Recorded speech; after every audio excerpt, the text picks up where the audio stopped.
পেঁয়াজ নিয়ে ভারতীয়দের কান্না। শুল্ক তুলে দিয়েও বাংলাদেশে পেঁয়াজ রপ্তানি করতে পারছে না ভারত। সময় মতো বিক্রি করতে না পেরে ভারতে বিপুল পরিমাণ পেঁয়াজ পচে যাচ্ছে। এতে বিশাল ক্ষতির সম্মুখীন হচ্ছে সেখানকার কৃষক ও ব্যবসায়ীরা। এ নিয়ে ভারত জুড়ে চরম হাহাকার সৃষ্টি হয়েছে।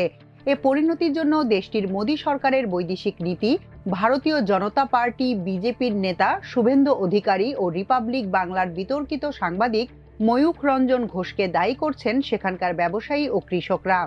ভারতীয় কৃষকদের মতে ময়ূখ রঞ্জনের মিথ্যা প্রচারণার কারণে দুই দেশের মধ্যে ব্যবসায়িক সম্পর্ক খারাপ হয়েছে এবং রপ্তানি বন্ধ হয়ে গেছে। পণ্য বিক্রি করতে না পেরে আত্মহত্যার দিকে ধাবিত হচ্ছেন এমন খবরও পাওয়া যাচ্ছে। এমন পরিস্থিতির পেছনে মিডিয়ার একটি বড় ভূমিকাও রয়েছে।